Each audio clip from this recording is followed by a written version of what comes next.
Tuesday, April 18th, 06:41 a.m. New York time. Good morning. First, pre-markets. We're looking at the economic news that is pending for today. In the United States, 8:30 a.m., of course, New York time. We have the release of the building permits, housing starts, and at 1 p.m., we have the release of the FOMC member Brown speaks. All this will have an impact on the broad markets. Broad markets is not just the stock markets. These are not the biggest news events occurring, neither. They're still important to be situation awareness. Earnings, pre-market. Pre-market is before the equity market opens, which is before 9:30 a.m. Equity companies, aka stock companies, companies are publicly traded on the stock market, have earnings. Today, Bank of America, Goldman Sachs, Lockheed Martin, Bank of New York Mellon, another bank. Yep, there's a lot of banks, big banks in military industrial that have earnings this morning. They will affect their own companies, plus the indexes they are listed in. After the market closes, we have airlines, United Airlines, Intuit, Interact Broker.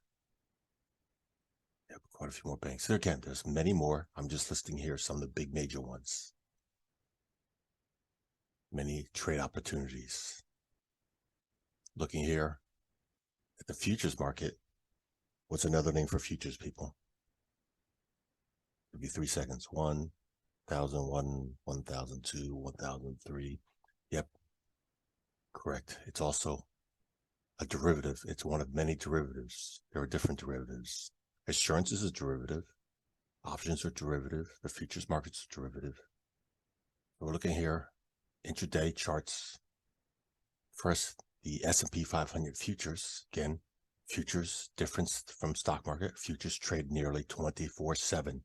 That's a beautiful thing. When the stock market's closed, you can still trade other financial instruments. But not all brokers offer access to futures. We're looking here at a one-day chart in 1 hour. The S&P 500 futures right now, new high. Yep. Look at that. They're taking off like a rocket ship right now. Is that a pump and dump? Well, again, they're higher than yesterday, the S&P 500. So right now, if this stays above the high of yesterday, that means you should expect the stock market, the S&P 500 index, to gap up this morning and get to all change between now and 9:30. Why? One of the reasons is, what event do we have occurring at 8:30? And what events do we have occurring pre-market? Situation awareness. You get it here, not from most media sources. The 10-year yield, look at that. New low overnight, but we're still in the range of yesterday. 10-year yield. Correlation with what? Interest rates. Yields go higher, interest rates go higher. And then the bonds go lower. US dollar index, lower. One would expect because we have a correlation. Yields and dollar often correlate in trending. This has sold off more than the yields. Remember yesterday when I showed you this trade idea, I was bullish. Remember I showed you it here? I was bullish, US dollar, nice. So if you did the inverse of the other currencies I mentioned, we're trading those short. They went lower as the dollar went higher. Nice, and look at that. Massive pump and dump. But again, we're back here in a zone, opportunity where there were buyers before. Situation awareness, something may occur here. Crude oil, yep. Took out the lows of yesterday. Nice. Yep. Consolidation. Look at that from last night open, from the Asian session higher, London session higher, and then dumped. Big sell-off, big solid bodies, just retracement. Very nice. Let's put this on a daily.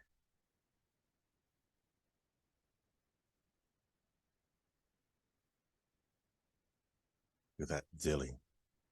Consolidation, prior weeks. Ran up last week, and since then, huge sell-off. Look at that yesterday. Inside candle there. Tuesday, huge sell-off. This is one of the financial instruments I've been sharing for weeks as a trade idea, and I've been in positions trade idea, trading bearish. Yep, so now we're looking at the stock ETF, USO. USO stock ETF also has options. I'm still in my option positions. I'm still in bearish option positions collecting income. Let's look at some of the ones I mentioned. So the yellow arrows represent the days these trades were mentioned, shared, mentioned. Let's go here, correlation. Yep, so these are advanced option strategies. These are not necessarily directional. Nope, you don't have to have it go in your direction to win. You just need it to stay below that strike price. So then this one and this one, different opportunities. Look at the strikes 74, 75, the income collected on these options. They were call options. These are the short strikes. Remember, short strikes for calls means you're bearish.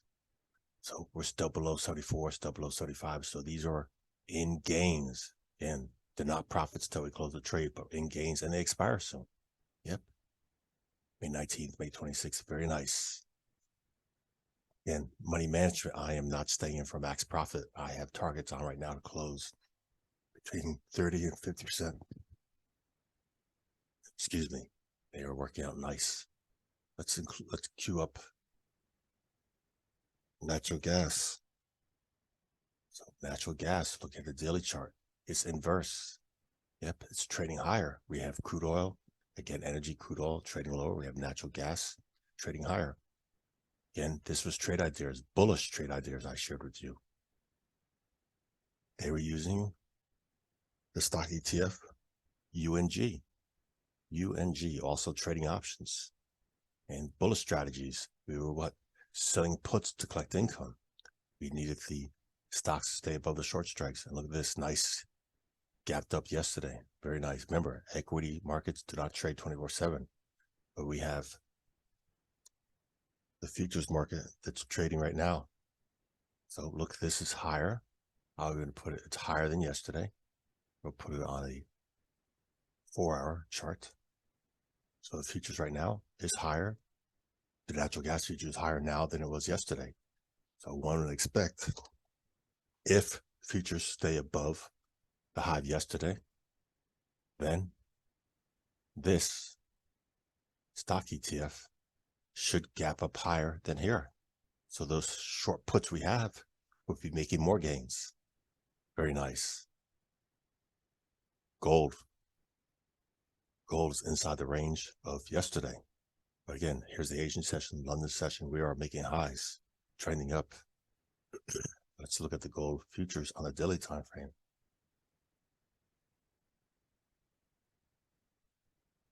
Currently, we're inside the range of yesterday.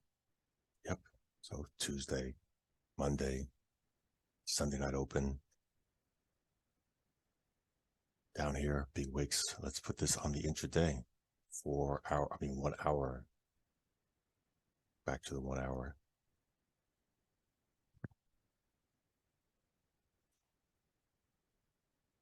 We had here last Friday, huge sell-off. Sunday, we had here big wicks, retesting that. We had the pump and dump. That was Sunday night to Monday morning. And then we had that dump early pre-market Monday morning, huge sell-off, regular trading hours yesterday. And then what? Reversal again, retracing this trend down. Again, be cautious. Let's look at some of the trades I take in. Yep, last night again. Zoom in. So that was Sunday night. I shared that trade idea Sunday night. Again, these were not options. I just did the outright futures contract. That candle formed, bullish pin bar. I placed the bullish trade on. Got closed for profit that same night.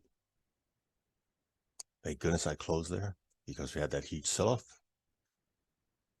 Last night, I liked it. We had a reversal.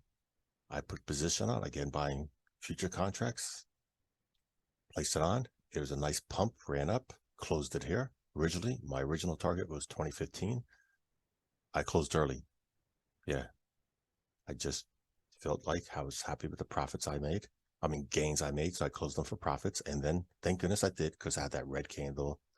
And then we had this red candle make it a lower high, lower low. So the trend did reverse here. happy camper. I took my gains and closed them for profits. And then what happened? Then later overnight, during the London session, it went higher and hit that original target I had, but not a problem. I was already out of the trade, had profits. I left money on the table for other people. Very nice of me. Good job out of me. So let's go on to the next. The euro, big inverse from the dollar.